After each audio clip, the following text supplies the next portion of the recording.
Ruli. Phew, ito ang Versailles Restaurant. Ang pinakasikat at pinakamagarang Cloud Garden Suite. Pumasok na tayo. Magandang araw, Senorita. Ito po ay eksklusibong suite para sa mga date. Hindi po kayo pwedeng pumasok. Kami po ay dito. Bakit hindi kami pwedeng pumasok? Pasensya na, ganyan ang patakaran sa aming restaurant. Alam mo ba kung sino ako? Tawagin ninyo ang inyong manager, H. Xiaoqian. Huwag na lang kaya natin ituloy, para lang talaga ito sa mga date. Hindi pwede. Mas lalo akong gustong pumasok kung pinagbabawalan ninyo ako. Mas lalo kong ang gustong pumasok. Ano pong nangyari? Manager Wang, gusto ng mga EAs na ito na makapasok sa cloud. Buksan mo. Gusto naming makapasok sa pribadong silid na ito. Iyong ginang, ang hawak mo ay isang karaniwang AC card lang. Samantalang ang cloud ay kailangan ng ACC para makapasok. Ikaw, Zheng Hui.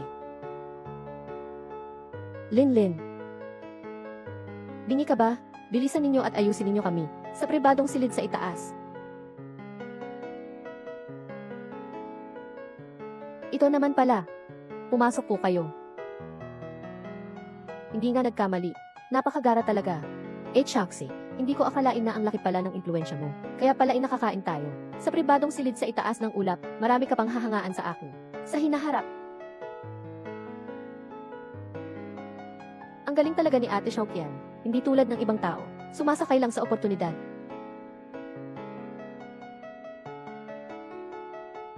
24-35. Lin.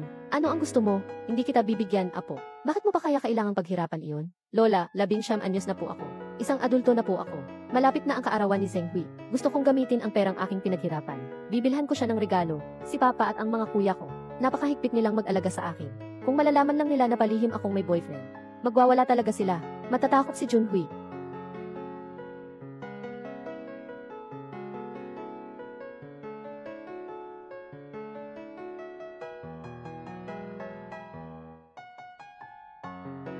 Bunso, napapagod na ako sa trabaho. Ang AC card ni Kuya na Black Gold. Walang limitasyon. Gamitin mo kahit anong gusto mo. At ang 30% ng shares ng kumpanya ng mga Chu ay para lang sa'yo. Magkukulang ka ba ng pera? Linlin, gusto mo bang maagang ma-expose sa mundo ng mga adulto? Subukan mo kaya, kung ganito na lang, pumunta ka sa laboratorio ng kuya mo, bilang assistant ng doktor. Naman, apo kong masunurin, kung ayaw mong pakinggan ang mga suhestyon ni na kuya, at kuya mong pangalawa, hintayin na lang natin ang kuya mong bunso. Pagbalik ko mula Milan, isasama kita sa industriya ng entertainment. Magiging isang malaking artista ka. Ang trabahong ito, masyadong mahirap. Lola, kuya at pangalawang kuya, isang nasa hustong gulang na tao na ako. Huwag ninyong tratuhin ako na para kang nag-aalaga ng bata kung umakto ka sa akin. May sarili akong plano. Linlin, may boyfriend ka na ba? Kuya, ang dami mong sinasabi. Imposibleng magka-boyfriend ako. Linlin, dapat maging maingat ka sa pakikipagrelasyon. Lalo na sa isang pamilya na tulad natin. Masyado kang inosente at mabait. Madaling lokohin ng ibang tao. Hindi naman po ako nagkakaroon ng relasyon. Si Zheng Hui ay hindi man loloko. Hindi pa nga niya alam na ako ay isang mayamang anak ng pamilya Chu. Hanggang ngayon. Totoo ba? Malalate na ako sa trabaho ko. Bahala na kayo sa inyo. Linlin. Naku, ang alaga ko. Dalawadse. Nang una kaming mag-date ni Zheng Hui, ang takip ng bote na naiwan. Sadyang hinanap ko pa kay Tio William para idisenyo itong brooch. Ito ang kauna-unahang pagkakataon na nakapagbili ako ng regalo gamit ang sarili kong pera. Magugustuhan ito ni Zheng Hui. Binibini. Ngayon, hindi ba ang huling araw mo ng trabaho? Okay lang kung hindi ka pupunta. Hindi pwede iyon. Nangako na ako. 3 buwan ay 3 buwan. Isang araw man lang ay hindi pwede. Anak pala ito ng isang mayamang tao. Gusto pa rin maging waitress sa kanilang restaurant. Ang mga mayayaman mahilig sa kakaiba. When? Ayo. Jirai ay. Ito ang number 1 na restaurant sa Jiangxing. Ang Versailles Restaurant. Para lang sila sa mga miyembro. Hindi basta-basta makakapasok ang mga ordinaryong tao. Tita Su, narinig ko kay Papa. Ang mga miyembro rito, ang net worth, ay lahat ay 2 bilyong piso pataas. Birthday ng kapatid mo. Nag-reserve ka pa ng napakagandang restaurant para sa kanya. Nung birthday ko naman, bakit hindi mo ako binilhan ng ganun? Siyempre, dahil malaki ang impluensya ni Rui. Kung hindi, hindi ko gagawin ang lahat ng yun. Dahil pala kay Rui, makikisama na rin ako. Xiaoqian, kaarawan po kasi ni Kuya Zheng Hui ngayon. Basta masaya siya, ayos na ako. Ruli, pasok na tayo.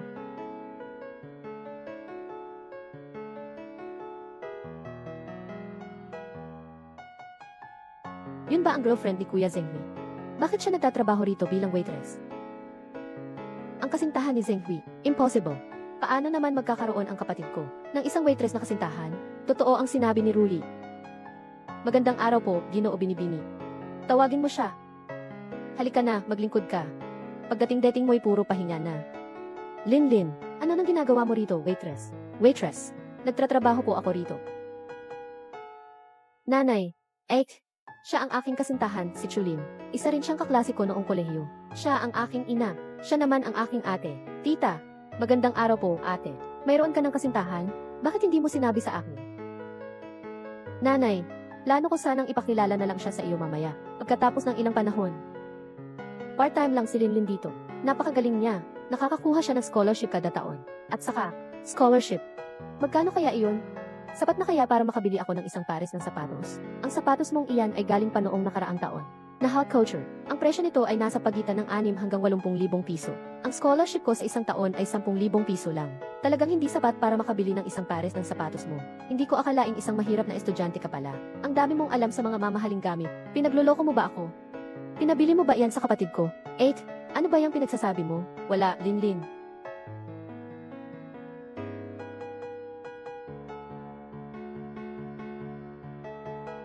Hindi ka bagay sa mataas na uri ng buhay. Xiaohui, umupo ka nga, dadalhan kita ng pagkain dyan. Ano ba yan? Wala to. Trabaho ko naman talaga to. Tara, umupo ka na, Linlin, sabay tayong kumain. Ito ang #1 restaurant sa Jiangxing. Ang pinakamagaling, para sa isang taong katulad niya, basta bilang waiter lang. Kaya nakapasok, at karapat dapat pang umupo at kumain. Si Linlin ay girlfriend ko. Pwede bang maging magalang ka sa kanya? Linlin, ganyan lang talaga ang ugali ng ate ko. Huwag mo nang isipin iyon. Umupo ka na.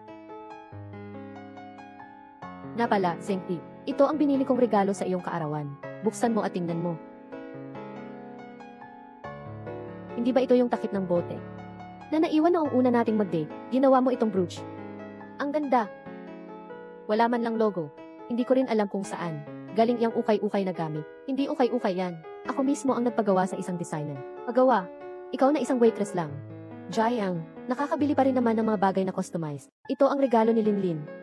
Gustong-gusto ko ito. Sige na, kung kakain, kumain na lang ng maayos.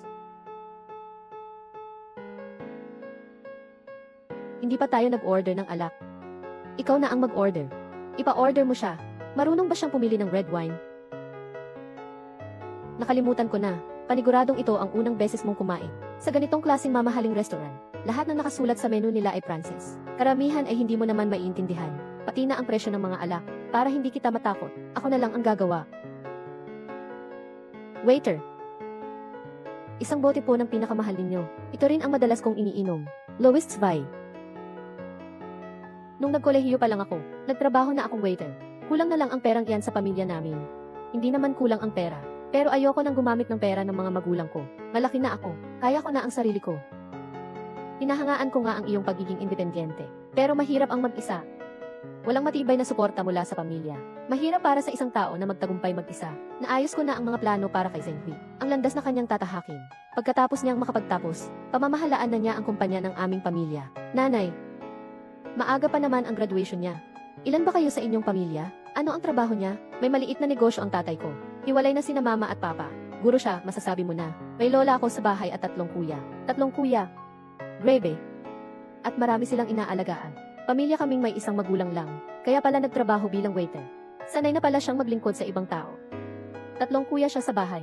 Kaya naman siguro wala siyang mapapasama na. Ay, patawad. Nakalimutan ko. Sa inyong pamilya, wala rin sigurong mapapasama ng ari-arian. Mahal na mahal ako ng 3 kuya ko. Huwag ninyong hulaan ang kalagayan ng aking pamilya. Kumain na lang kayo. Bakit lagi ninyong tinitira si Linlin? Wala pong Amerikano.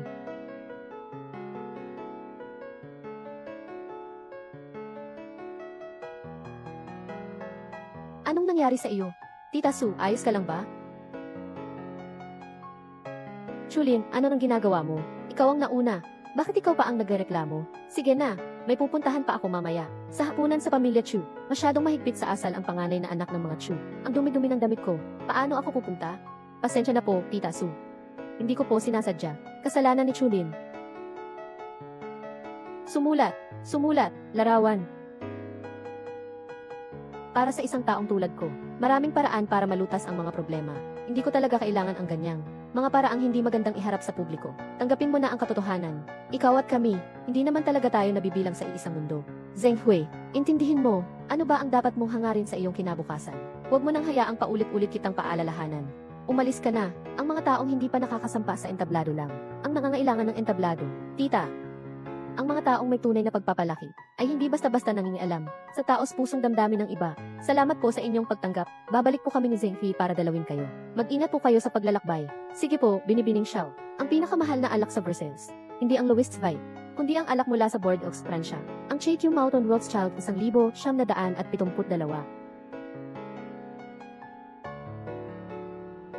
Tagalog, patawarin mo ako. Zheng Hui, aalis ka na ba? Hindi ko rin alam. Anong nangyari sa nanay at ate ko? Hindi naman sila ganyan dati. Tara na. Waiter, ayos lang. Tagapaglingkod, alam ko kung ano ang nangyari sa kanila. Basta't nandyan ka pa sa tabi ko. Tagapaglingkod, anumang pagsubok ay hindi ko kinatatakutan. Huwag kang mag-alala, siguradong sasamahan kita. Nanay, ang babaeng ito ay lubos na nakakaakit sa nakababatang kapatid mo. At parang wala na siyang ibang iniisip kundi siya. At naglakas loob pa siyang sumagot sa iyo dahil sa kanya. Ano ang gagawin natin? Huwag kang mag-alala, may paraan ako. Jiang, mahalaga ang oras ko, kaya hindi na ako magpapaligoy-ligoy pa. Ikaw at ang anak ko, hindi bagay sa isa't isa. Gusto kong layuan mo si Zheng Hui. Tita, ngayong araw na ito, inaya ninyo ako para sabihin ang mga bagay na ito. Alam ba ni Zheng Hui? Ang opinyon niya, hindi mahalaga, bata pa siya, hindi niya alam. Bilang tagapagmana ng pamilyang Xiao, ang mga responsibilidad na dapat niyang pasan. Kaya naman pala, si Zheng Hui ay isang Xiao. Kami ng angkan ng mga Xiao, ay isang mayamang angkan, at hindi kailanman tatanggap ng isang babaeng gaya mo, isang ordinaryong babae. Nabanggit na ito dati ng kuya ko. Ang angkan ng mga Xiao sa Jiangxi, ay matagal nang nagkukunwaring makapangyarihan.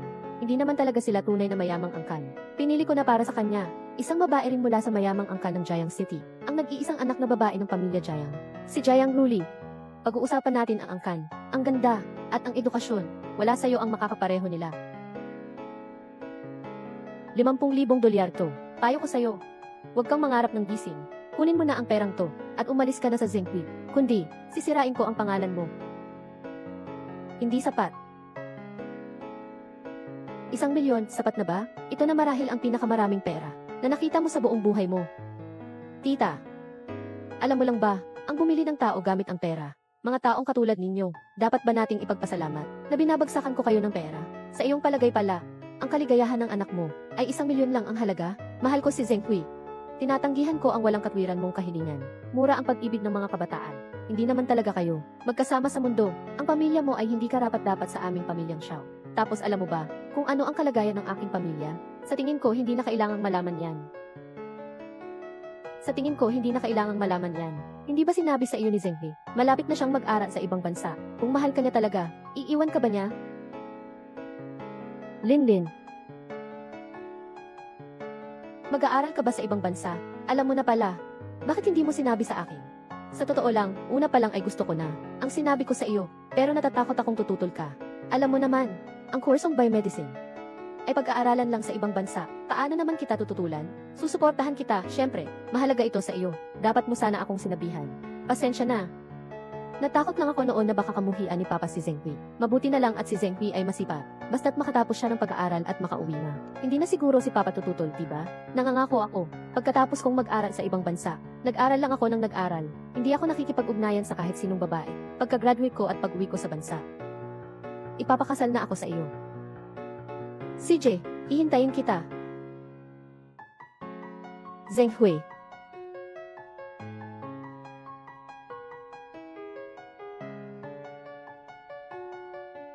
Ang kapal naman talaga ng mukha niya. Kahit anong pilit ko siyang paalisin, ayaw niya talaga umalis. Zheng Hui, sumakay ka na sa eroplano. Linlin, hintayin mo ako. Mama, ate, aalis na po ako.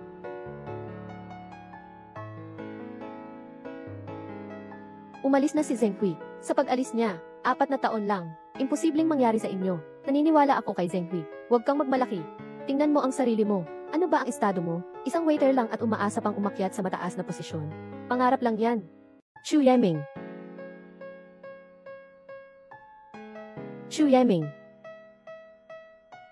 Pangalawang kuya, ang aking idolo, si Chu Yiming. Nakita mo ako, bakit ka tumakbo? Mahal, kumain ka pa ng marami. Lindin, ikaw ay isang kolehiyala na ngayon. Mayroon ka na bang plano para sa iyong kinabukasan? Kailangan mo ba ng tulong ng tatay at ng mga kuya mo? Hindi na po, tay. Nagparehistro na po ako ng isang kumpanya na espesyalista sa biomedisina. Hindi ninyo na ako kailangang tulungan. Kaya ko na mag-isa. Ang mabait kong anak, napakasipag. Mag-isa na niyang kaya magpatakbo ng kumpanya. Tunay ng anak ko siya. May ambisyon. Tutulungan ko si Zheng Hui. Pagbalik niya, isasagot ko na sa kanya ang kumpanya. Yun! Tapos na akong kumain. Mag-aaral na po ako. Paalam po, Lola. Kumain pa kayo. Paalam po, Papa at mga kuya. Alisin mo na ang damit. Ang batang ito, si Linlin, ang laki na niya. May boyfriend na pala siya. May mga sinasabi siyang hindi tama. Sabi na natin. Ano? May boyfriend na nga pala siya. Bakit wala man akong alam? Huwag kang mag-alala. Bata pa siya. Laro lang naman iyon. At saka, ang mga boyfriend niya ay hindi nagtatagal. Alam ba ninyo kung bakit siya pumunta sa airport ngayon? Para lang mapuntahan niya ang boyfriend niya sa ibang bansa. Ano ba yan? Akala ko pa naman, susunduin niya ako. Alam niyo ba kung sino ang sumama sa boyfriend niya papuntang ibang bansa? Sino? Ang anak na babae ng pamilyang Jiang. Jiang Ruli, ang boyfriend ni Linlin. Ang negosyo ng pamilya nila ay pangkalusugan. Ang pamilya Jiang, may hawak ng maraming mahahalagang teknolohiya. Ang dalawang pamilya ay magkakaugnay. Nang husto, ang lalaking ito ay may kasamang iba. Tingnan mo ang kaldero. Pupuntahan ko siya at pagagalitan ko siya ng husto. Huwag kang magmadali. Si Linlin ay isang batang may sariling pag-iisip. May mga bagay na kailangan niyang maranasan mismo. Para siyang lumago. Zheng Hui, ano nang ginagawa mo? Nag-i-intern ako ngayon sa isang kumpanya. Napakabait ng mga tao sa kumpanya sa akin. Kuya Zheng Hui, namimiss na kita. Namimiss mo rin ba ako? Tatawag na lang ulit ako mamaya ha. Tinawag na ako ng propesor. 033631.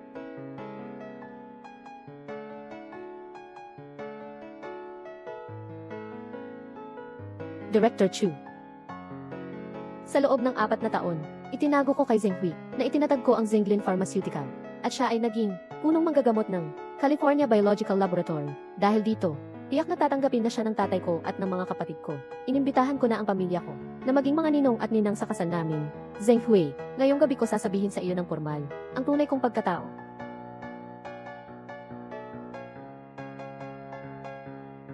Ano nang ginagawa mo rito? Siyempre, para salubungin si Zheng Hui sa pag-uwi niya. Ang lugar na ito ay isang mataas na lipunan. Hindi ito ang lugar para sa isang cute na katulad mo. Hindi ito ang lugar na dapat mong puntahan. 4 na taon na ang nakalipas. Hindi ka pa rin sumusuko. Si Zheng Hui ay, hindi na siya ang Zheng Hui noong 4 na taon na ang nakakaraan. Naniniwala ka pa rin bang mapapangasawa mo si Xiao? Mabuti naman at naparito ka ngayon. Para malinaw na malinaw sa iyo. Ang laki ng pagkakaiba natin. Tama ka. May pagkakaiba nga talaga kayo sa akin. Mga kaibigan. Tagalog, hintayin mo ako. Mga mahal na panauhin, magandang hapon po sa inyong lahat. Maraming salamat po sa inyong pagdalo sa aking salo-salo sa pag-uwi. Tunay ngang gwapo si Ginoong Xiao. Nabalitaan ko na kamakailan lang, ay napansin siya ng Zhenglin Pharmaceutical at niyaya pa siyang makipagtulungan. Ang tinutukoy mo ba ay ang grupong biglang sumikat 4 na taon na ang nakakaraan at ngayon ay nangunguna na sa industriya ng parmasyutiko. Ang nangungunang kumpanya, ang Zhenglin Group, ang pamilyang Xiao, mula sa isang ordinaryong pamilya. Naging isang super pamilya na sila. Narinig mo ba? Ang pagitan mo at ni Zheng Hui ay lalong lumalaki. Tapos, hindi mo ba tinanong kung sino ang nagbigay ng imbitasyon na iyan? Siyempre, ang AEC ng Zhenglin Pharmaceutical. Ikaw kaya? Una sa lahat, nais kong ipahayag sa inyong lahat ang magandang balita. Ang presidente ng Zhenglin Pharmaceutical ay hinirang ako bilang kanilang Chief Executive Officer. At makikipagkontrata rin kami sa pamilya Xiao na maihalagang umaabot sa isang pangmatagalang order na 50 bilyon. Grebe, order na 50 bilyon. Napakaswerte naman nila, ang kumpanyang Xiao. Nakuha pala ang atensyon ng ECC ng Zhenglin Group. Balita ko, ang ECC na iyon ay isang magandang babae pa. Hindi kaya nagkagusto ka kay Xiao Gongzi? Si Zheng Hui natin, bukas na magsisimula sa Zhenglin Pharmaceutical. Tapos, isa rin to sa pinakamahalagang balita na gusto kong ibahagi sa inyo ngayon. Noong nag-aaral ako sa ibang bansa, nakilala ko ang isang magandang babae. Siya ay tahimik na nagsasakripisyo sa likuran. At palaging naghihintay na matapos ko ang aking pag-aaral. Sa napakahalagang araw na ito, gusto kong hilingin sa inyong lahat na maging saksi. Ako, si Xiao Zheng Hui, ay hihingi ng kamay sa magandang babaeng ito. Magpapakasal ako. Naku, ako sana ang magpo-propose kay Zheng Hui. Pero inunahan niya ako. Kaya naman, sino kaya ang magandang babae ang mapapangasawa ng pamilya Xiao? Napakakilig. Nasaan na kaya sina Papa at ang mga kuya ko? Magpo-propose na si Zheng Hui sa akin. Sa pinakamahalagang sandali ng buhay ko, hindi pwedeng walang ninang o ninong sa kasal. Siya nga pala.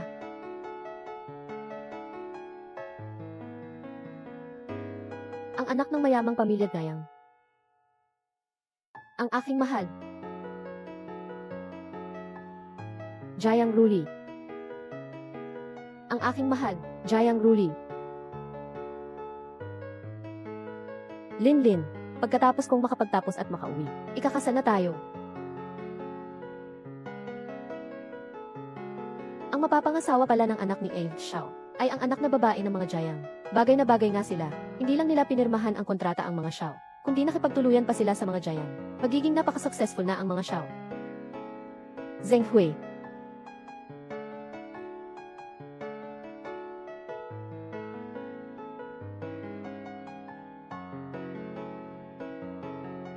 Ang kapal ng mukha, malinaw na ngayon ang iyong katayuan, hindi ba? Zheng Hui. Siya, ang aking mapapangasawa, Jayang Ruli. Siya ang babaeng pakakasalan ko habang buhay. At buntis na siya. Magpapakasal na kami sa mga susunod na araw. Xiao Zheng Hui.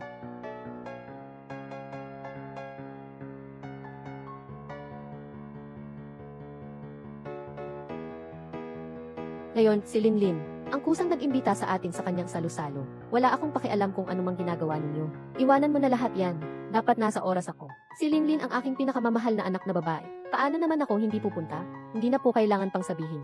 1 linggo pa nga bago yun. Tinanggihan ko na lahat ng aking schedule. Lahat ay kinansel ako na. Sayang naman, magpapahinga ako ngayon. Kung hindi, ako sana ang unang darating. Lola, huwag po kayong mag-alala. Ang nangyari kay Bunso, ang pinakamahalaga, aalis na tayo ngayon. 4 na taon na ang nakalipas, sinabi mo mismo, na pakakasalan mo ako pag uwi mo sa bansa. Ano na ang nangyari ngayon? Ipaliwanag mo sa akin.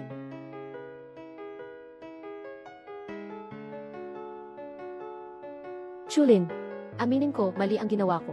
Pero may mga bagay na dapat mo nang maunawaan noon pa. Malinaw ba sa iyo? Kailangan ko pa bang maging diretso sa pagsasalita? Chulin, dapat mong maunawaan ang pagkakaiba natin.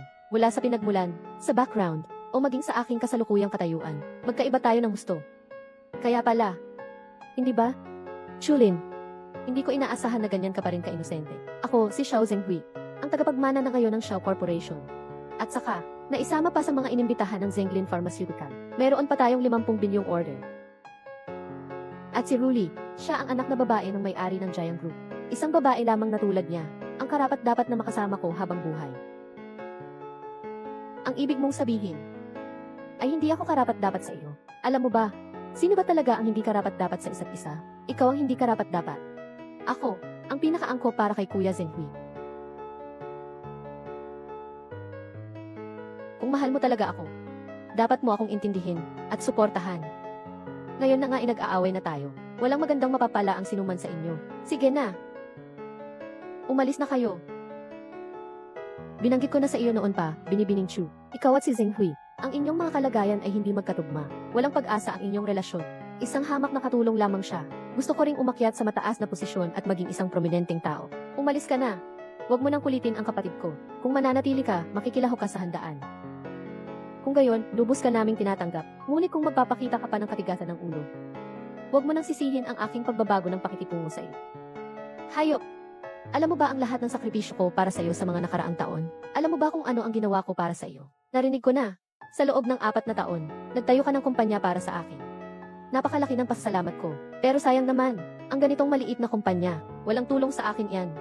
Kaya naman pala, ganito ang paraan mo, para maikasal sa pamilyang Xiao. Ang paglilipat ng mga karapatan sa isang maliit na kumpanya, ay isang katatawanan lamang. Tama ka. Isang ang katatawanan iyan. Xiao Zhenghui. Ituturing ko na lang na nasayang ang 7 taon kong kabataan. Pero ang pamilya ninyo, hindi ninyo kailanman makukuha ang bahaging ito. Magbabayad ka sa mga ginawa mo ngayon. Magdurusa ka. Tiyan. Swerte, swerte. Ginulat mo si Mama. Siguro ay nagulat lang siya. Nabagabag ang kanyang dinadala. Kuya Zhenghui, sobrang sakit. Tiyak na dahil sa pagsigaw mo kanina. Natakot mo si Ruli. Chulin. Kahit galit ka sa akin, hindi mo dapat saktan si Ruli. Hindi ko naman siya sinaktan. Sinasabi mong sinaktan ko siya. Xiao Zhenghui, Problema mo yan. Kasalanan mo to, pati ang anak naming si Rui na damay pa. Gusto kong agad-agad mong ayusin ang problema mo sa babaeng yan.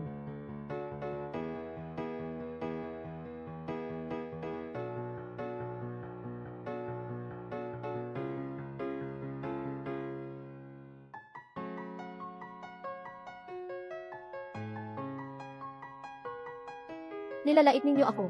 Pinapaalis mo pa ako. Umalis ka na nga. Kung may mangyaring masama sa pamangkin ko, hindi kita mapapatawad.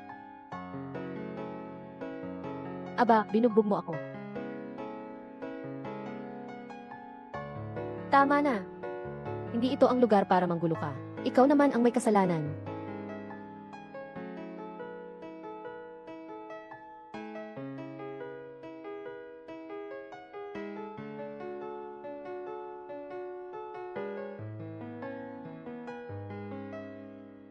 Chul, ngayon ikaw ay isang gagasalansangan na hinahabol ng lahat. Paano ka pa magkakaroon ng lakas ng loob na manatili pa rito?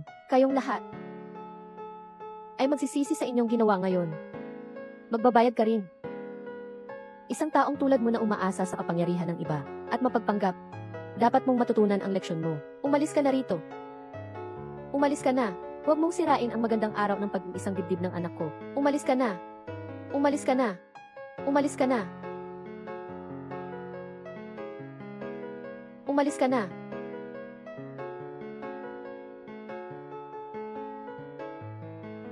Umalis ka sa daan. Nakababatang kapatid. Chu Yiming. Chu Yiming. Si Chu Yiming na. Chu Yiming. Hindi siya ang pangalawang anak na lalaki ng pamilyang Chu. Isang nangungunang propesor sa pananaliksik. Hindi ba iyon ang tagapagmana ng kumpanyang Chu? Ang panganay na anak na lalaki ng pamilyang Chu. Si Chu Guanlan. Jiang. Ang pinakamayamang tao sa Jiangxing. Tingnan natin kung sino ang mga ngahas na saktan ang aking kapatid na babae. Sino ang mga ngahas na saktan ang anak na babae ko? Chu Tiangco. Ang mga tao ng pamilyang Chu. Anong ginagawa mo rito? Sino ang anak niyang babae? Sino? Sino ang may gawa nito sa iyo? Kuya tatlo, bunso, patawad. Na-late kami. Napagod ka. Sino ang nang-api sa iyo? Mga kuya, aayusin namin siya para sa iyo. Sino siya? Sino ang kaya na magparamdam kay Chu Yiming ng ganitong pag-aalala sa kanya? At saka, ang panganay at pangalawang anak na lalaki ng pamilyang Chu ay napakabait sa kanya. Ano kaya ang relasyon nila? Anong relasyon nila? Kanina, sinabi ng pinakamayamang tao, sino man ang mga has na saktan ang kanyang anak na babae. Imposible kaya? Ang anak na babae ng pinakamayamang tao ay si Chulin kaya talaga? Impossible. Paano naman siya magiging anak ng pinakamayamang tao? Kung anak nga siya ng pinakamayamang tao, bakit naman siya magiging waitress para lang kumita ng pangmatrikula? Tama. Marahil ay kakilala lang niya ang mga Chu. Yun lang. Linlin, sila ba ang nanakit sa iyo? Pupuntahan ko sila at pagsusumikapan ko silang mapagsumite. Sasama rin ako. Ang mga has na saktan ang anak ko. Magbabayad sila sa ginawa nila. Wag na. Pinagsamantalahan ka na nila ng ganyan. At ipagtatanggol mo pa rin sila. May sarili akong plano. Pero, alam kong para sa ikabubuti ko ito. Pero akin mismo siyang dadalhin sa impyerno. Pagsisihan niya ang lahat ng ginawa niya ngayong araw. Lin. Tunay ng anak ko siya. May tapang at determinasyon. Susuportahan kita, Papa. Salamat, Papa. Lin, gawin mo ang gusto mo. Mga kuya, susuportahan ka namin. Ang prinsesa ng pamilyang Chu, hindi basta-basta mabubuli. Bunso, huwag kang mag-alala, gawin mo lang ang dapat gawin. Ang pamilya Chu ang sasalo sa'yo. Ang mga taong nanakit sa'yo. Wala ni isa ang makakatakas. Leslie, umalis na tayo. Chairman, bakit kayo nandito? Palayasin niyo silang lahat sa loob. Mula ngayon, lahat ng mga hotel ng Chu Group ay hindi natatanggap ng mga miyembro ng pamilyang Xiao at ng pamilyang Jiang. Sabi ko na nga ba, paano naman kaya siya magiging anak ng pinakamayamang tao? Umalis din naman siya agad ng nakayuko. Pero, bakit siya kasama ng mga Chu? Marahil, sabay lang sila ng daan. Isang payaso lang naman siya. Matagal na sana siyang umalis. Mabuti na lang at hindi na nananatili si Chulin. Ruli, kumusta ka na? Ayos na ako. Mag-ingat kayo. Isasara na ang hotel. Pakilibang na po kayo. Isasara na. Bakit? Ang kasalan namin ngayon ang araw na ito. Bakit basta na lang hindi na kayo nag-ooperate? Pasensya na. Pribadong bagay ito ng hotel.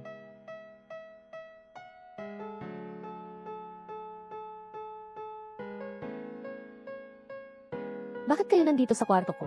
Natatakot ang mga kuya mo na baka mabuli ka ulit. Kaya napagdesisyonan namin na sa kumpanya mo na lang kami magtatrabaho simula ngayon. Dahil nga wala kami, lagi kitang masasamahan. Ikaw lang ang nagdusa. Ilang beses ko na bang sinabi, hindi ko kayo sinisisi. Nagtatrabaho ako sa sarili kong kumpanya. Walang mang-aapi sa akin. Bunso, sumunod ka. Ako nga pala, ang SEC ng Zenglin Pharmaceutical Company. Kung malalaman ng mga empleyado ko, na araw-araw ay may 3 kapatid akong kasama sa pagpasok, na parang mga batang nasa kindergarten. Napakahiya naman.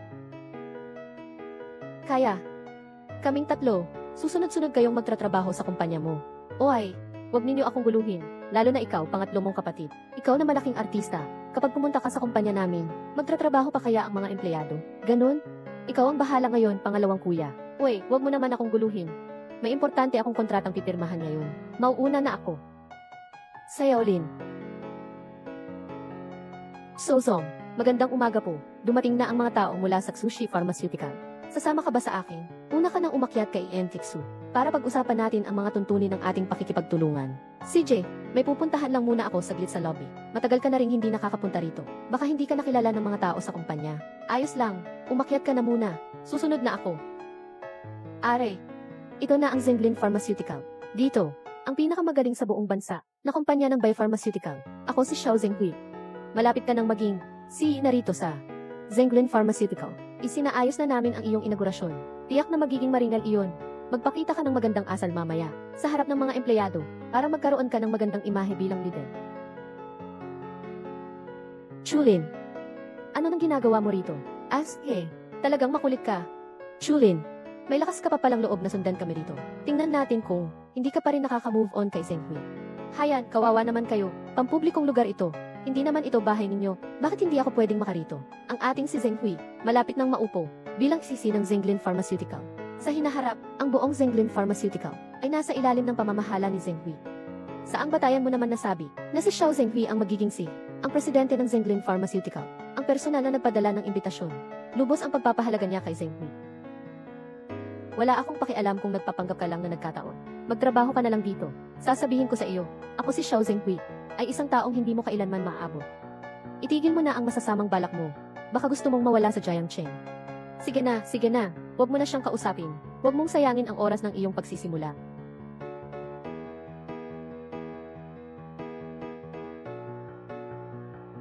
Kayo po ba ay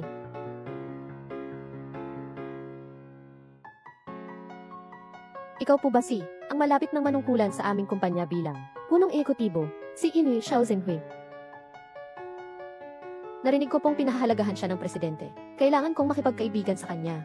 Wow, siya pala ang bagong dating. Sisi ba siya? Parang ang sabi, personal na pinili siya ng presidente. Balita ko, nakamit din niya ang posisyon na Chief Medical Officer sa California Biological Laboratory. Ang talino at ang gwapo pa. Mula ngayon, bukod sa presidente, siya ang pangalawa sa pinakamataas na posisyon sa kumpanyang ito, at nasa itaas ng lahat. Ginoo Xiao, ako po ang supervisor ng pangatlong grupo sa Departamento ng Pananaliksik at Pagpapaunlad. Ako po si Gao Yu.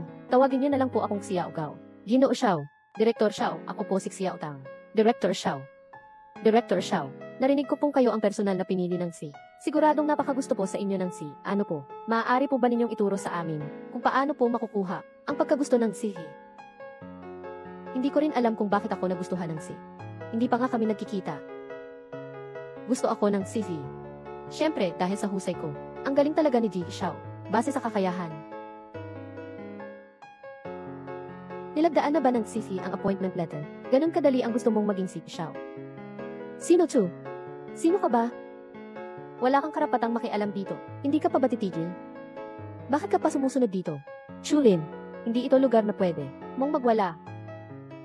Tapos na ang lahat ng proseso. Gustong-gusto naman ni Presidente si Qin Xiao. Paano pa kaya hindi siya pipirma? Ano ba nang pinagsasabi mo riyan? Hindi ba siya empleyado ng kumpanya ninyo? Hindi ko pa nakikita. 3 buwan na akong nagtatrabaho sa kumpanya. Halos lahat naman ng empleyado roon ay kilala ko na. Hindi ko pa siya nakikitang ganoon. Kilala mo ba siya? Bago siguro siyang empleyado. Hindi naman ako palagi sa kumpanya nitong mga nakaraang taon. Normal lang naman na hindi niyo ako kilala. Ako ang presidente ng Zenglin Pharmaceutical. Chulin.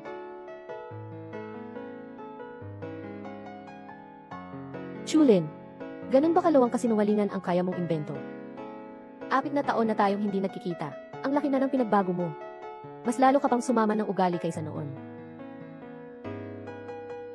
Anong nangyari? Siya nga pala si Ms. Chu. Tingnan pa natin. Huwag kayong magpapaloko sa kanya. Siya ang dating kasintahan ng anak ko.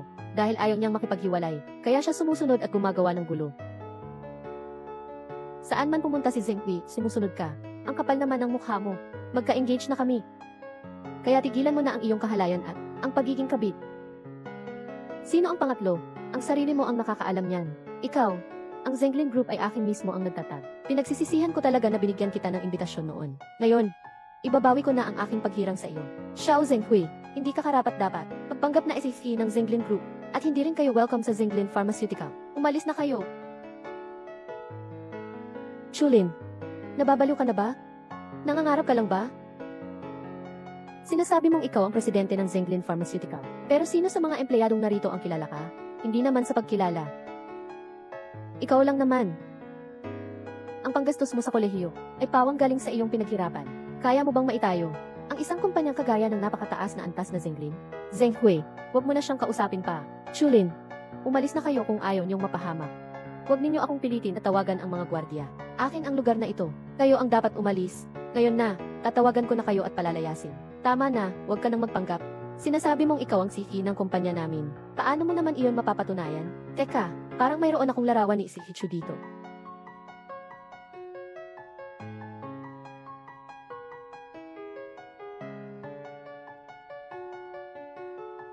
Totoo nga. Ang tapang mo naman. Umaasta kang siki ng kumpanya namin. Tingnan mo nang mabuti. Ganito ang itsura ng aming si. Hindi mo kaya isang bagong graduate ka lang na makapagpapanggap. Hindi naman talaga ito magkamukha. Ang AEC ng Zhenglin. Maganda ang postura. At may angking karisma. Tingnan mo ang sarili mo. Isang babaeng mukhang taga-probinsya lang. Nagnangahas pang magpanggap. Ang nakakatawa naman ng batang ito. Nangahas na magpanggap na siya ang ating si. Saan niya kaya nakuha ang lakas ng loob? Pati si Avi Xiao ay pinalayas pa niya. Dapat siya ang umalis? Kasalanan nito lahat ni dating Secretary Kim. Na sinabing masyadong bata pa ako. At ang pananamit ko ay parang estudyante pa. Kaya madaling lokohin ng mga business partner. Kaya pinagsuot niya ako ng makapal na makeup. Kahapon, sinira mo ang engagement party ko. At ngayon naman, sisirain mo pa ang aking welcome ceremony sa trabaho. Ayoko na talaga kitang makita pa. Tawagin ninyo. Paalisin ninyo ang babaeng ito. Maglakas loob ka. Si Inwi Xiao ang CEO, na hinirang mismo ng presidente. At pumirma pa siya ng kontrata, na nagkakahalaga ng bilyon-bilyon. Ito ang magandang pagkakataon ko para makipagplastikan sa kanya. Kayong dalawa, lapitan ninyo at paalisin ang babaeng ito. Teka, tingnan muna natin. Ikaw, tara na, kayong dalawa, paalisin ninyo siya. Kalihim Kim, nandito ako ngayon sa lobby. Bababa na ako agad. Ano? Tinawagan niya si Secretary Kim. Hindi kaya ang ating siki talaga ito? Hanggang ngayon ay umaarte pa rin. Pati si Secretary Kim ay ginamit na niya. Sinasabi ko sa iyo, umalis ka na. Kung hindi, mamaya, mawawala ang ganda ng iyong reputasyon sa buong taon. Sino si Ijin? Si Ijin ang personal na sekretarya ng Si. Narinig ko na simula pa noong pagtatatag ng kumpanya. Siya ay laging nasa tabi nito. At lubos na pinagkakatiwalaan ng Si. Maaari nating sabihin, siya ang isa sa mga namamahala sa Zhenglin Pharmaceutical. Isang prominenteng tauhan. Huwag kayong padadaya kay Chulin. Imposible siyang makakilala kay Secretary Jin. Kahit na naroon si Secretary Jin, walang pag-aalinlangan niyang paalisin ang manloloko na ito at palalayasin. Ganun ba? Ngayon, bilang sisi ng Zhenglin Pharmaceutical, iniutos ko sa inyo na paalisin ang babaeng ito na nanggugulo. Dito. Bitawan ninyo, sumusobra na kayo, hindi ka dapat nandito. Umalis ka na. Hindi na muling titingin si Zhenghui sa'yo. Paalisin mo siya. Ang malas naman. Bitawan mo ako. Huling babala ko na ito sa inyo. Pagsisisihan ninyo ito. Tigil. Ano ba ang ginagawa ninyo?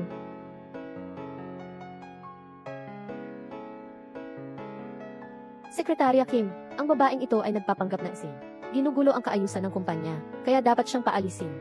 Nagpanggap na isi. Nga, naglakas loob siyang sabihin sa harap ng napakaraming empleyado na siya ang sisi. Ang kapal talaga ng mukha niya.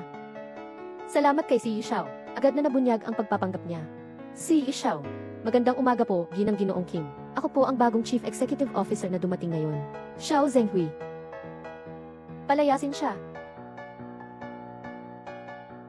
Tama. Ako ang sisi ng Zenglin Pharmaceutical. Gusto kong paalisin ang isang babaeng baliw na nagpapanggap na presidente. Wala naman sigurong problema doon, di ba? Zheng Hui, maglakas loob kang saktan ako. Ikaw ang tinutukoy ko. Sino nagbigay sa'yo ng lakas ng loob? Paalisin mo siya. Ako ang sisi ng Zenglin Pharmaceutical. Maliban sa presidente, ako ang may pinakamataas na posisyon dito. Ang sabi mo ang masusunod. Salamin o ihi, pumili ka na. Magandang pagmasdan. Tingnan natin kung bagay tayo. Hindi ako bagay sa iyo. Ikaw kaya? Bagay ka ba? Sasabihin ko sa iyo. Hindi lang ako magiging CEO ng kumpanyang ito, kundi ang pamilyang Xiao kami ay malapit nang pumirma ng kontrata na nagkakahalaga ng bilyon-bilyon. Sisibakin kita. Bulag at bingi ka. Ikaw ang tinutukoy ko, ikaw na gago. Pasensya na, Yen Chu. Na-late po ako. Magandang araw po, Yen Chu. Sis Chu. Siya nga pala ang CEO ng kumpanya natin. Impossible. Siya lang? Paano naman siya magiging CEO? Nagbibiro ka ba? Ang alam ko, maliit lang ang kumpanyang pinapamahalaan niya. Paano naman kaya naging presidente ng Zenglin Pharmaceutical? Ito. Tinawag siyang isisi Chu ng sekretarya niyang si Jing. Kakatanggi ko lang sana siyang palayasin. Salamat dahil pinigilan mo ako kanina. Kung hindi, nasaktan ko sana si Fei Chu. Naku. Director Chu. Paano naman kaya? Isang waitress ka lang naman. Paano naman kaya ang isisi ng Zenglin Pharmaceutical? Sekretarya Jin. Siya ay talagang ang isisi ng aming Zenglin Pharmaceutical. Si ba? Pinagdududahan ninyo ba ako? Hindi. Masyadong abala si Chu sa kanyang trabaho at hindi na madalas. Pero siya nga talaga ang CEO ng Zenglin Pharmaceutical. Pwede ka nang kumuha ng sahod mo. Director Chu.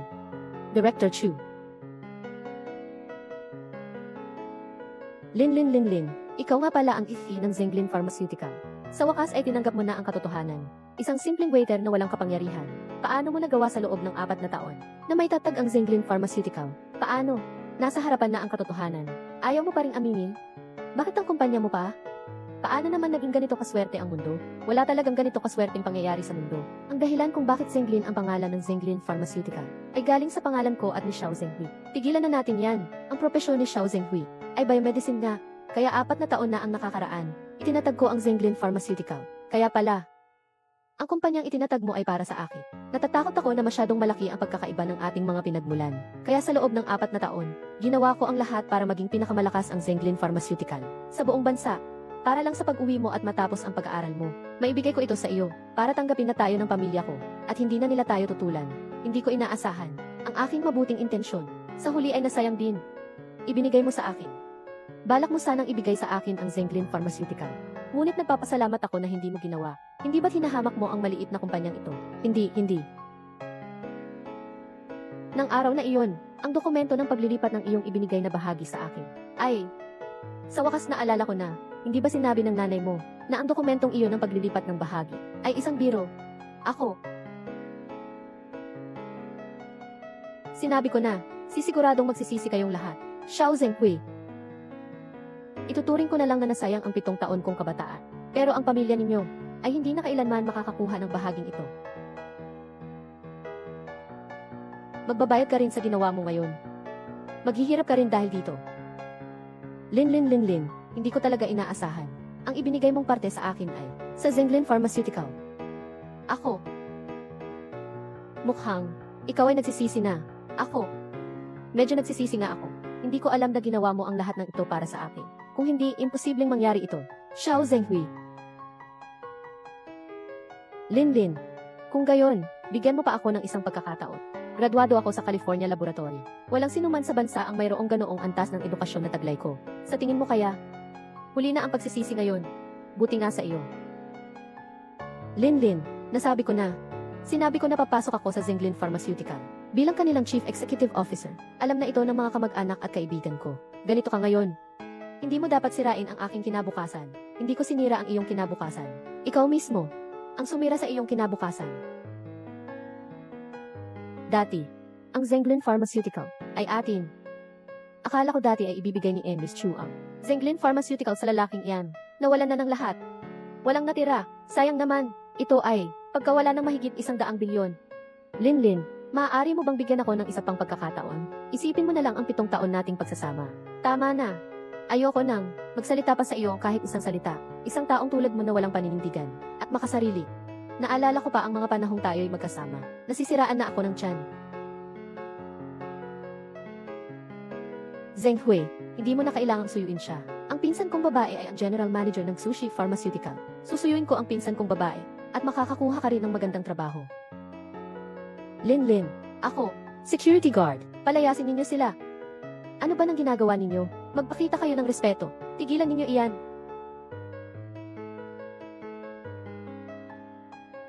Ek. Anong nangyayari? Siya, inaapi ako. Inaapi niya ako. Siya ay, ang ginang na ito, ang anak na babae ng chairman ng Xu Pharmaceutical Company, Siksuk Xianzhen. Hindi ko akalain na Siksuk Xianzhen pala ay pinsan ni Jiang Rui. Pero hindi na ito mahalaga. Hindi ko alam kung susundin niya ang mungkahi ni Eng Tixu at makipagtulungan sa amin. Si Eng Tixu ay kakauwi lang mula sa ibang bansa, kaya ang kanyang mga pananaw ay napakakanduranin. Napaka-agresibo rin niya magsalita at kumilos. Noong una, si Eng Tixu ay lubos na handang makipagtulungan sa amin. Pero si Ila Tixu ayaw masyadong makipagtulungan. Huwag kayong mag-alala. Ang kakayahan ng Zhenglin Pharmaceutical ay walang kapantay, at ang patent ng Sen Laboratory, makukuha ko iyon ng tiyak. Kami ng Xu Pharmaceutical, tatanggihan ko ang pakikipagtulungan sa inyong Zhenglin Pharmaceutical. Binibining Xu, nais ko pong magtanong, bakit ayaw ninyo makipagtulungan sa amin? Ininsulto ninyo ang pinsan ko, at ang kanyang mapapangasawa, kaya naman ayoko na makipagtulungan pa sa inyo. Sa tingin ko'y matalino si Eng Tixu. Ang Xu Pharmaceutical ang may pinakamaraming karanasan sa klinikal. Mas maganda naman ang mga gamit at kagamitan ng Zhenglin Pharmaceutical.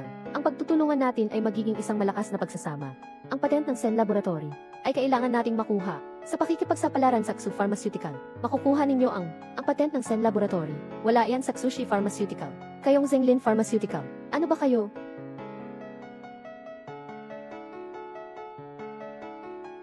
Sa palagay ko bago dumating si Eng Tixu, nasabi na sa iyo ni Jixu ang posisyon at tagumpay ng Zhenglin sa industriya.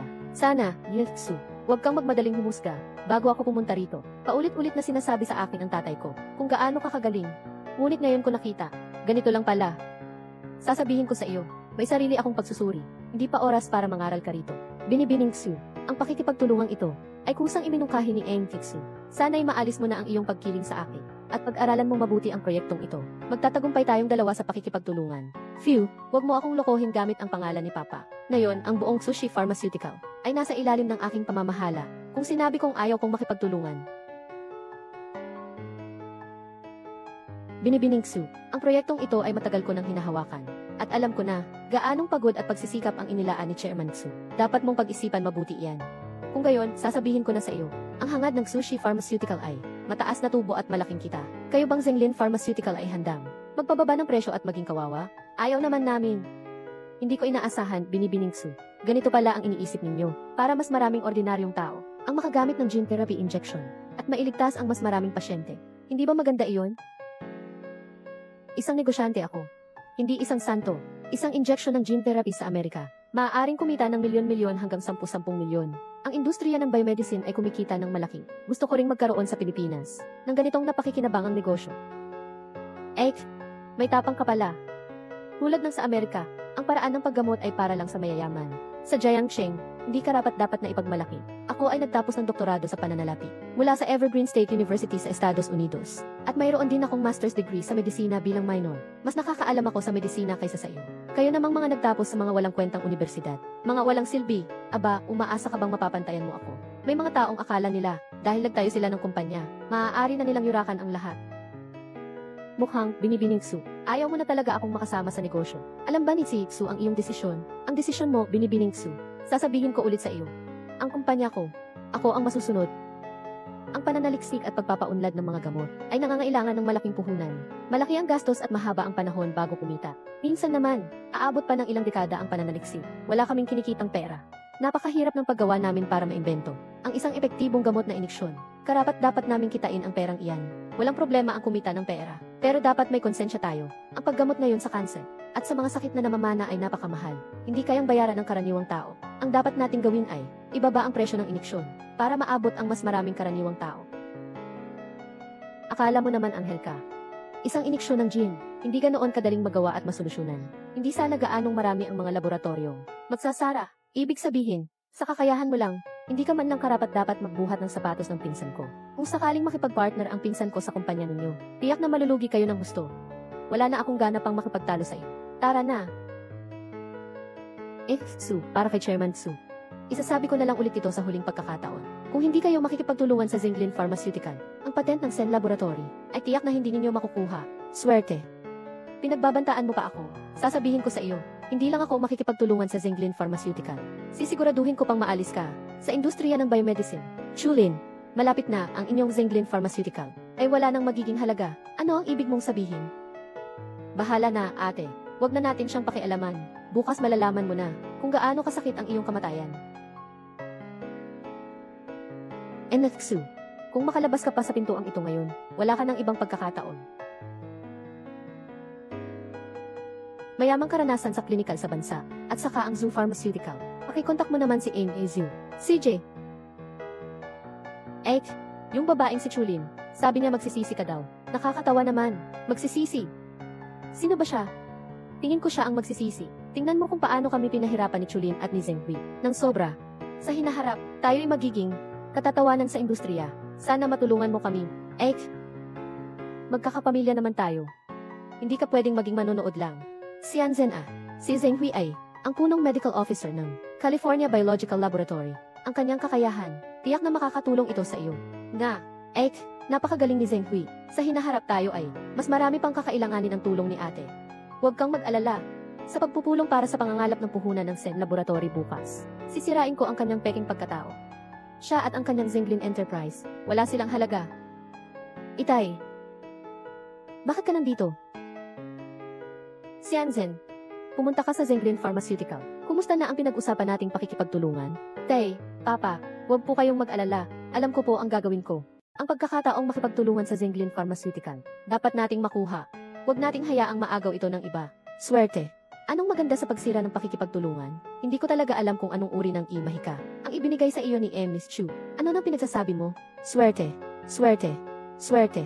Dapat makipag-ugnayan ka ng gusto kay Chulin. Matalino siya, mayaman sa karanasan. Dapat mong matutunan ang marami sa kanya. Araw-araw mo siyang pinupuri. Magkakaputol na yata ang tenga ko pakarinig. Bakit lagi mong pinupuri ang anak ng iba? Napakahusay din naman ng anak mo. Hindi ko alam ang aking pinag-aralan. Gaano ito kalaki ang higit sa kanya? Isang graduate lang siya ng isang walang kwentang universidad. Ano ang matututunan mo sa kanya? Ikaw, tama ka nga, Ito. Isang graduate lang siya ng isang walang kwentang universidad. Ano ang maituturo niya sa pinsan ko? Ano ba ang pinagsasabi ninyo? Hindi nakikinig sa payo ng matatanda. Magtatagal ang pagsisisi. Swerte. Linlin, bukas na ang birthday party mo. Mayroon ka pa bang gustong matupad na kahilingan? Wala na. Sobra na ang ibinigay sa akin ng 3 kuya ko. Hindi naman iyon marami. Tuwing kaarawan ko, ayaw mong tanggapin ang mga regalo namin. Mukhang hindi kami magagaling na mga kuya. Napakalaking kawalan ng kakayahan. CJ, susundin namin kayo sa pagkakataong ito. Ganito dapat, ako at si kuya. Maingat na inihanda ang regalo mo sa kaarawan. Ibibigay namin bukas sa summit ng Sen Laboratorio. Sa pagkakataong ito, huwag mo sanang tanggihan, ha? Hindi ko tatanggihan. Kasi pinagawa ko sa pangalawang kuya kong si Sen ang laboratorio para pag-aralan ang gamot para sa gene therapy. Bilang regalo ko sa aking kaarawan. Kung hindi mo patatanggapin, sasabihin na naman ng panganay at bunso kong mga kapatid na paborito ko ikaw. Alam mo na yan. Nga pala, Linlin. Ang summit bukas. Inihanda ko na ito ayon sa iyong kahilingan. Handa na ang lahat. May iba pa ba kayong gustong makita? Wala na po. Naniniwala po ako sa inyo. Si Linlin mismo ang humingi ng tulong sa akin. Isang napakabihirang pagkakataon ito. Kailangan ko talagang maghanda ng maayos. Tingnan mo nga ang kaya mo. Tama. Ito ang listahan ng mga kakooperahan natin bukas. Tingnan mo kung may kailangan pang idagdag o bawasan. Tanggalin mo na ang Sushi Pharmaceutical. Susunod ako sa iyo. Ang industriya ng biopharmaceutical sa bansa ay mas napapahuli sa ibang bansa. Ang summit na ito ay magagawang pag-isahin ang mga kumpanya at magtulungan para sa sama-samang pag-unlad. Sa loob ng 3 taon, makakasabay na tayo sa ibang bansa. Ang galing talaga ni Linlin. Napakagaling. Mag-ingat kayo. Kami ay kumakatawan sa Zinglin Pharmaceutical at naririto upang dumalo sa investment meeting na ito.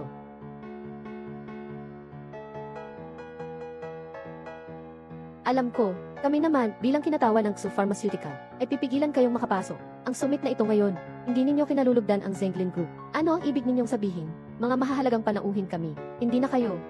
Wala na kayong silbi kahit pumunta pa kayo. Ngayon ay pinamumunuan na ito ng SUS Pharmaceutical at SUS Pharmaceutical na bumuo ng isang alyansa ng mga parmasyutiko sa Jiangxi. Magkakasama tayong mag-a-apply ng patent sa Sen Laboratorio at sama-samang magpapaunlad nito. Ibig sabihin, sa madaling salita, ang buong industriya ng biomedicine sa Jiangxi. Kayo, Zenglin, ay nasasakop na. Naiwan ka sa labas. Kung gusto mo pang mapanatili ang iyong dignidad, umalis ka na ngayon din. Alam niyo ba kung sino ang nag-organisa ng salu-salong ito? Siyempre alam namin. Naman. Ito ay mula sa CE Group at sa mga namamahala ng ETH Laboratory. Sama-samang inorganisa. Parang sinasabi mo, ikaw ang nag-organisa. Sino man ang nag-organisa, wala kayong pakialam at huwag kayong humarang sa pinto. Nakakasilaw kayo. Umalis na kayo. Inimbitahan kami rito ng Sen Laboratorio. Wala kayong karapatang pigilan kaming pumasok. Umalis kayo sa daan. Malapit nang magsimula ang pagtitipon. Kung may mangyaring masama, pananagutan ninyo ba iyon? Responsibilidad namin ito, para pigilan kayong manggulo. At saka, ang pagpirma ngayon, wala rin kayong pakialam dyan. Hilahin ninyo silang dalawa palayo sa akin. Ano ba? Bitawan ninyo ako. Pigilan ninyo iyan. Sino nagbigay sa'yo ng lakas ng loob? Mangahas na saktan ang taong malapit sa akin.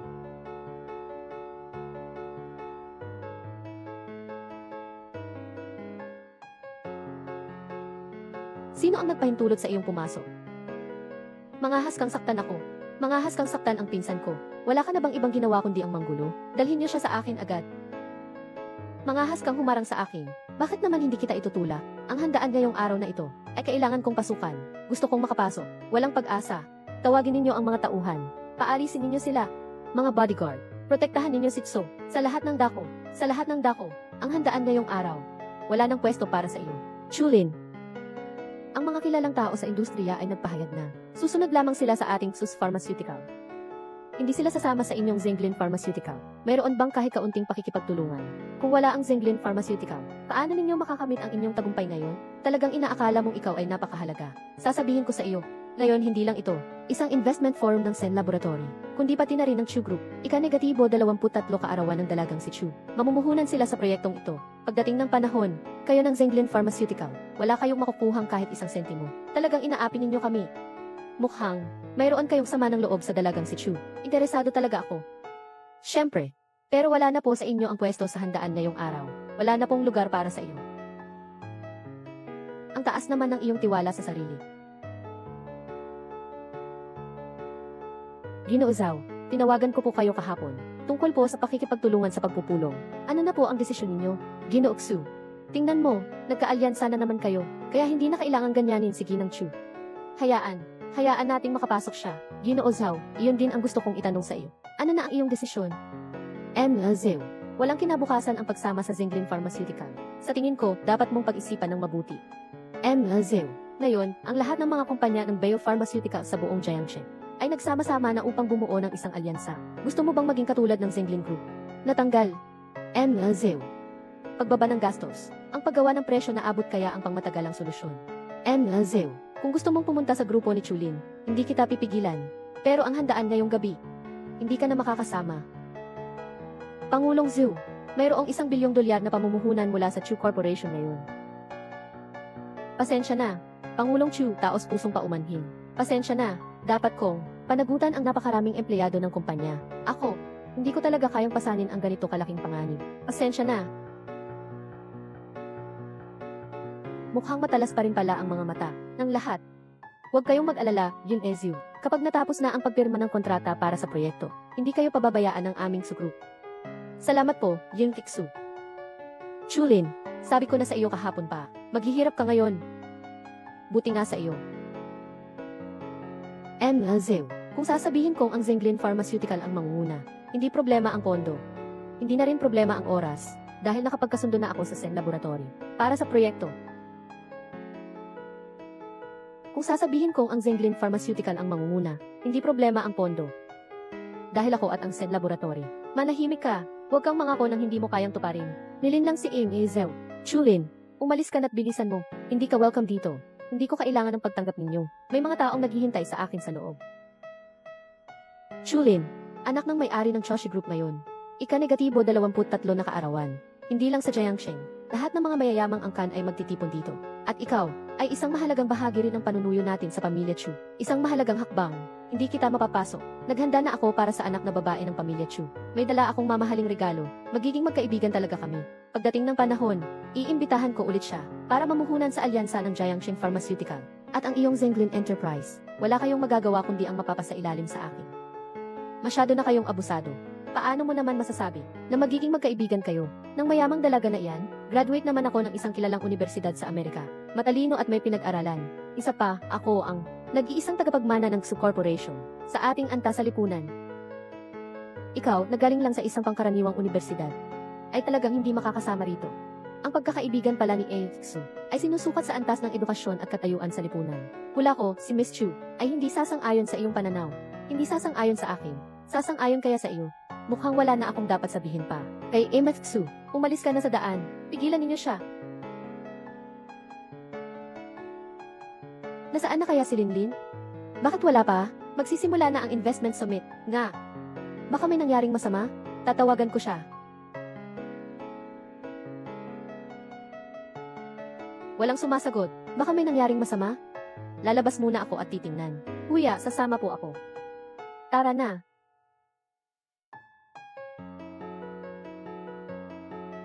Ngayon, si Chulin at ang kanyang Zenglin Enterprise ay tuluyan ng tapos. Ang galing talaga ng ate ko, nakaayos na agad pagbalik niya. Isang napakalaking proyekto ito.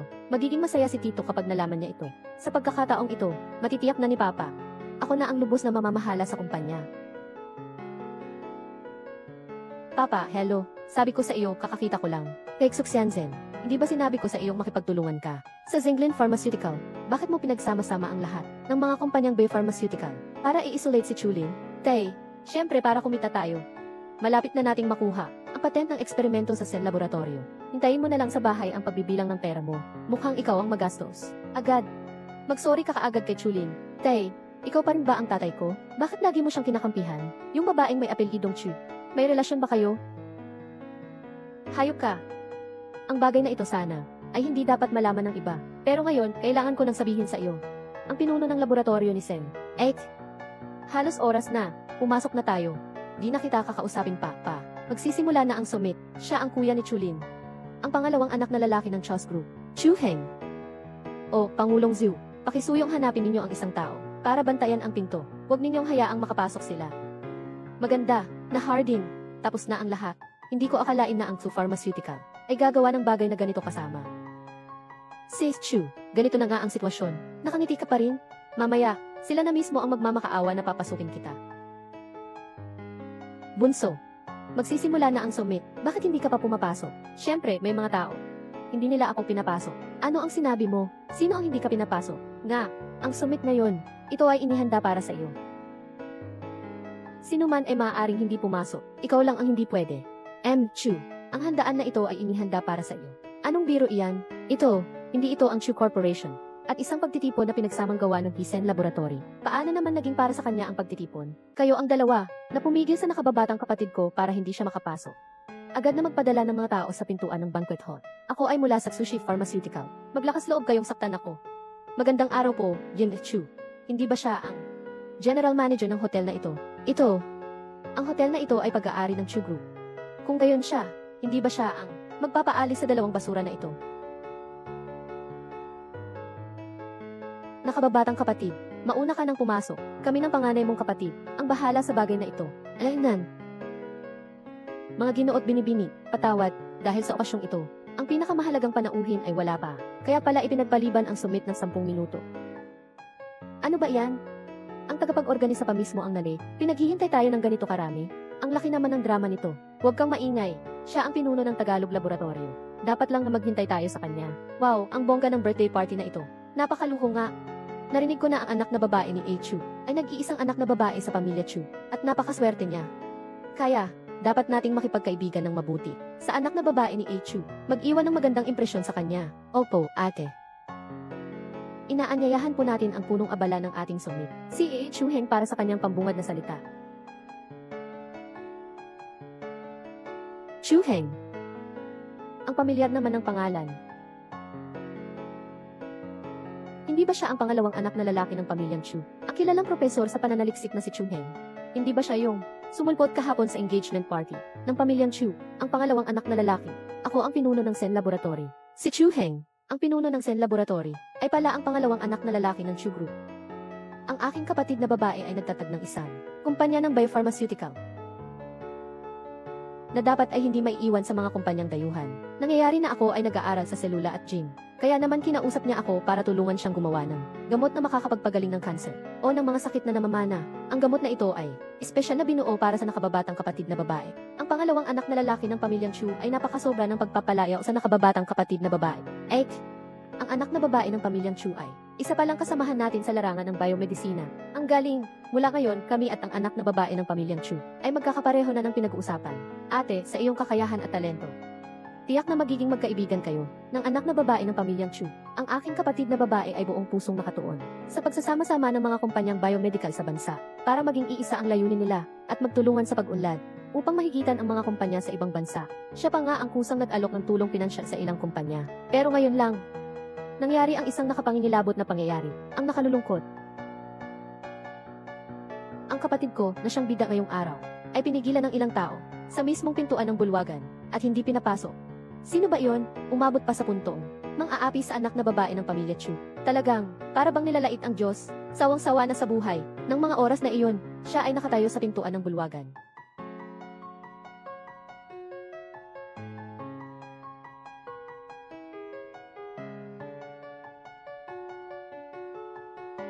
Hindi ba siya si Chairman Su ng Su Pharmaceutical? Tay, bakit ka nandito? Suwail na anak ka, tumayo ka dyan. Tay, ano po ba ang sinasabi ninyo? Akala mo ba kilala mo pa ako? Ako ang iyong ama, sinunod mo ba ang sinabi ko? Kung nalay pa ako ng kaunti, ang pamilya natin, ang mga Su, ay masasawi dahil sa'yo. Itay, ano ba ang sinasabi mo? Bakit ka ganyan kagalit? May gana ka pang magtanong sa akin. Bakit ka galit? Nang ibigay ko sa iyo ang kumpanya noon, ano ba ang sinabi ko sa iyo? Sabi ko sa iyo, makipag-ugnayan ka sa Zinglin Pharmaceutical. Sabi ko sa iyo, makipagkaibigan ka kay Chulin. Pero ano ang ginawa mo? Aba, pinagtaksilan mo pala ako.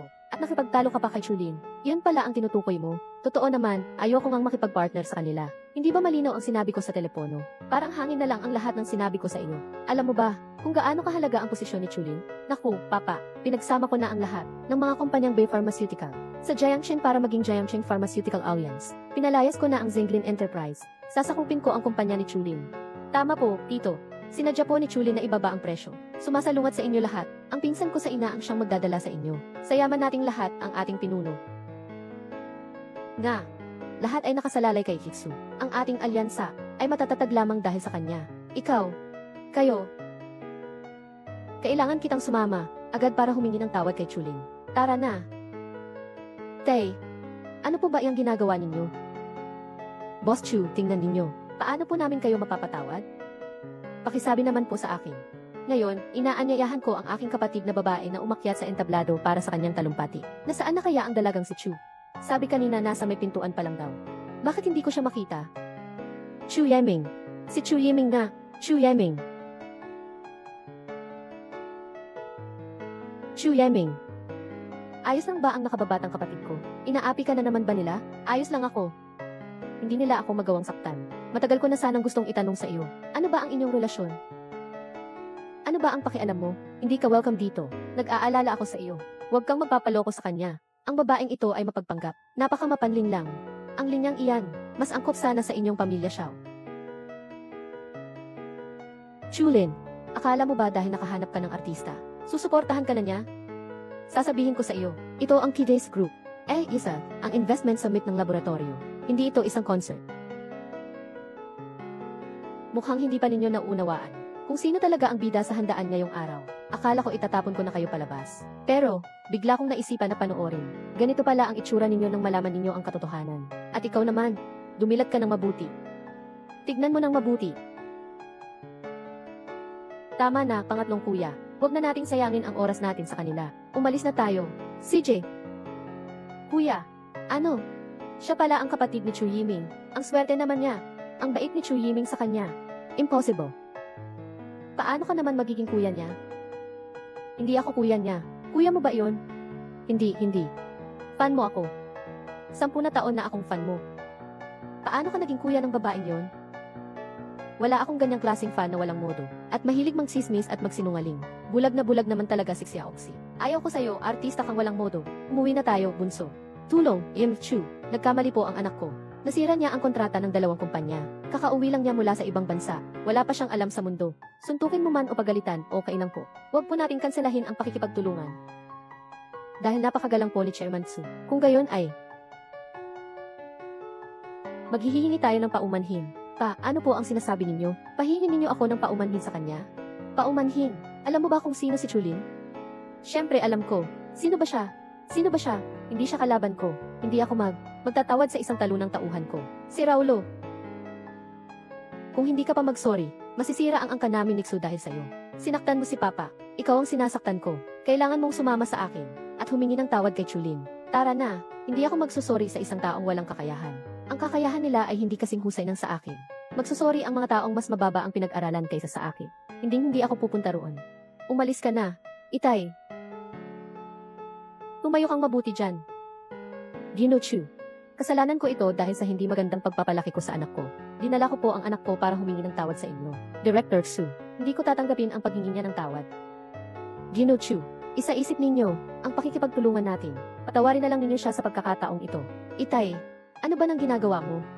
Nababaliw ka na ba? Ulitin ko pa. Wala akong ginawang mali. Hindi ako mag-asorry sa kanya.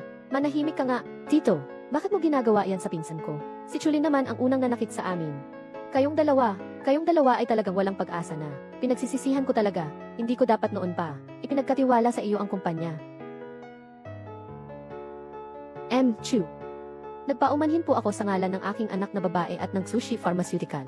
Sa inyo. Ama. Papa. Tingnan mo nga ang lutong na ng isip mo. Nabuo ko na ang alyansa ng Jiangxin Pharmaceutical. Kaya ko nang makuha ang gamot ng Sen Laboratory. Hindi mo na kailangang makipagtulungan sa kanya. Director Xu. Hindi ko ito ginawa para mapahiya ka. Si Aether Xu mismo ang tumanggi. Ang kapal ng mukha. Hayop ka. Ginagawa ko to para mailigtas ang buhay ng pamilya Xu. Para sa babaeng yan, sinuntok mo na naman ako. Kung determinado ka talaga, makipagtrabaho sa babaeng ito, tapakang mo muna ako.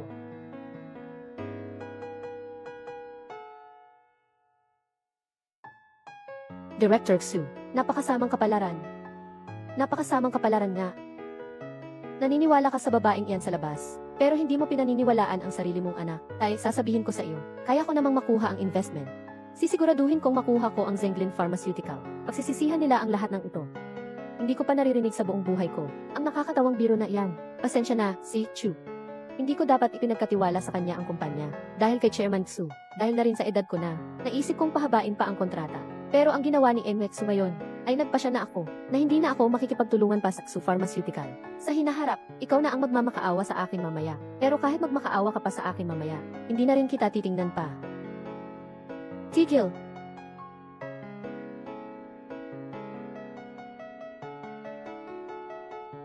Kayo na naman ang nang-aapi kay Linlin. Di ba ito ang panganay na anak ng mayamang pamilya? Si Chu Guanlan, ang SEC ng Chu Corporation. Si Chu Guanlan nga. Magandang araw po, si Chu. Ako si Xuxianzen ng Sushi Pharmaceutical. Ikaw ang nag-organisa ng isang alyansa ng mga kumpanya ng gamot. Pero tanging ang Zhenglin Group ang hindi isinama, tama ba? Pagkatapos mabuo ang alyansa ng mga kumpanya ng gamot sa Jiangxin, ang bawat kumpanya ay makakapagbahagi ng kanilang mga kaalaman at resources. Mas malaki at mas maayos na ang laki nito. Maaari ninyong mamuhunan sa amin. Gino Chu. Lalo na sa pagkakaroon ng patent ng Sen Laboratory. Malaki agad ang tubo nito. Tama po, Gino Chu. Mas malakas ang kakayahan namin kumpara sa Zhenglin Pharmaceutical. Ang pakikipagtulungan sa amin ang pinakamagandang pagpipilian para sa inyo. Paano ninyo naisip na ang pagbuo ng isang tinatawag na alyansa ay magiging dahilan para mamuhunan ako sa inyo? Mula nang mamana ninyo ang Chu Group. Isa-isa ninyong nilikha ang mga himala sa negosyo. Kayo po ay isang henyo. Naniniwala akong gagawa ka ng tamang desisyon. Tama ang sinasabi mo. Tiyak na tama ang gagawin kong desisyon. Ang desisyon ko ay hindi ko kayo iinvestan. Hindi ko kayo iinvestan. Bakit? Sino mang mang-aapi sa nakababata kong kapatid, lahat sila'y kaaway ng ating angka na Chu. Kuya. Bunso. Kuya. Ano, magkapatid sila. Pareho silang apelyidong Chu ah. Kaya naman pala, naku, napakalaking katatawanan ito.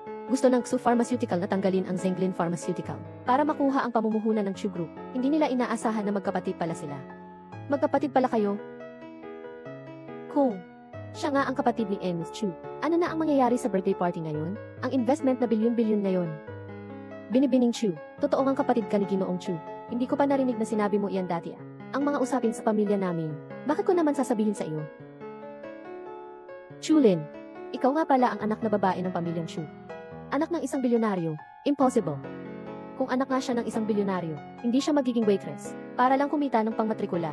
Hindi ako naniniwala, noong nag-aaral ka pa, hindi ka ba palaging nag-a-apply ng scholarship? Mukhang pinagdududahan ninyo ang pagkatao ni Linlin. Ah, interesado akong patunayan sa inyo. Ang sinumang mananakit kay Linlin, kami ang mga kuya niya, ay hindi basta-basta magpapatawad, lalo pat kaarawan ngayon ni Linlin. Assistant Chen, ipaalam ninyo, wakasan na ang pakikipag-ugnayan sa Sushi Pharmaceutical, at sa pamilya Xiao, pati na rin sa lahat ng pakikipag-ugnayan ng pamilya Jiang. Lahat ng kumpanyang may kaugnayan sa kanila, itigil na ang lahat ng pakikipagtulungan. Hello? Ano po, lahat ng aming mga kasosyo ay nagkansela na ng pakikipagtulungan. Ano po ang gagawin natin, Dinkexu? Bigla na lang nagkansela ang Chu Corporation ng pakikipagtulungan sa ating kumpanya. Nagkansela ng pakikipagtulungan. Hindi pwedeng kanselahin ang pakikipagtulungan. Kung hindi, tapos na ang Xiao Corporation. Hindi pwedeng kanselahin ang pakikipagtulungan. Hindi pwede. Linlin, 7 na tayong taon na magkakilala. Napakabuti mo naman. Hindi ka naman gaganito kasama. 7 taon. Hindi ko ba nasabi sa iyo noon? 7 taon ang aking kabataan ang nasayang. Umalis ka. Sino ang nagpahintulot sa iyong hawakan si Linlin? Linlin, nagkamali ako. Talagang mali ang ginawa ko noon. Dapat ay mas maaga mo pang sinabi. Ikaw ay isang dalagang Chu. Ganito ba pwede? Ako, sinisisi mo pa ako. Sobrang nagpapasalamat ako na hindi kita sinabihan. Kundi hindi ko pa malalaman ang iyong pagkukunwari. Linlin, alisin mo ang iyong maruming kamay. Umalis ka na. Zheng Hui. Ngayon, ang buong Jiangsheng ay magbabago na.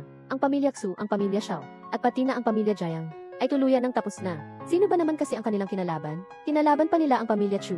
Ang anak na babae ng pamilya Chu ay isang ang Chu. Aalagaan ko siya ng gusto. Naku, napasama ka sa gulo.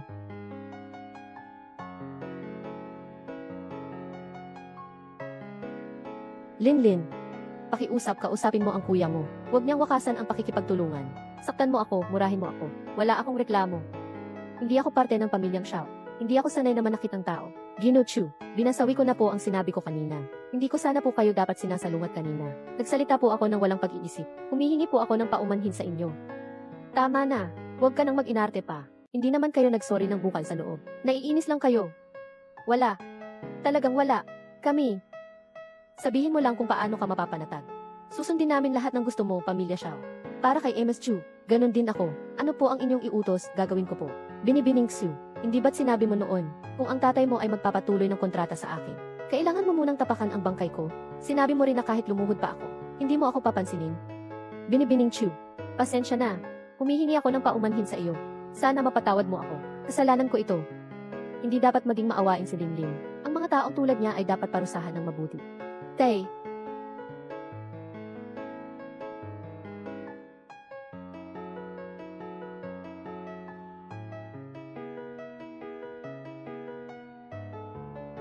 Tay.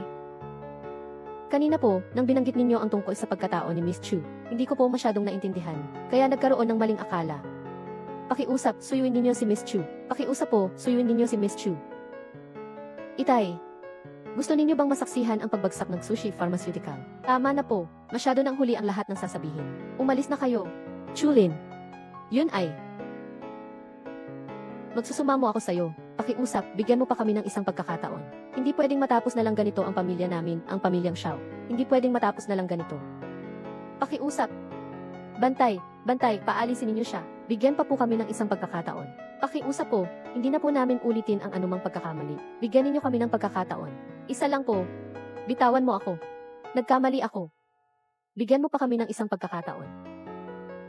Miss Chu, puro pagkakaunawa lang po ito noon. Nalin lang po ako ni Emetsu. Patawarin mo po ako. Bisita naman po kami. Aalis ba kami o mananatili? Malaya ninyo iyan. Salamat, Jenmith Chu. Ang tagal nating naghintay. Linlin, ikaw na ang magbibigay ng talumpati. Sa wakas, natapos na rin ang lahat. Ngayon, mapapanatag na tayo. Maghahanda na tayo ng birthday party para kay Linlin. Tara na. CJ. Susunod naman po, ang ACC ng Zenglin Group na si Yan Chulin, para sa kanyang talumpati.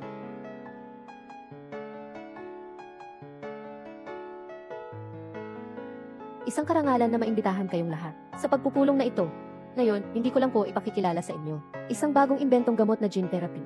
Kailangan pang maghanap ng mga kapareha para palagin at palakasin ang aming biopharmaceutical company at matagumpay na malabanan ang mas maraming cancer at mga sakit na genetic. Ito ang unang hakbang sa mahabang paglalakbay at ito rin ang magsisilbing pundasyon. Naniniwala ako, sa industriya ng biopharmaceutical, ang pag-unlad ay lalong magiging masagana at magdudulot ng kabutihan sa mas maraming mamamayan. Salamat sa inyong lahat.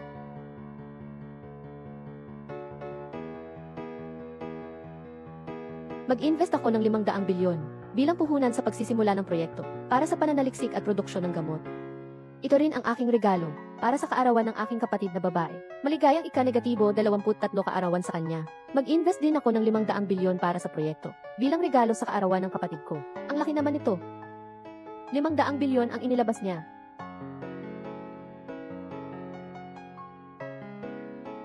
Apo kong masunurin, ngayon ang iyong kaarawan.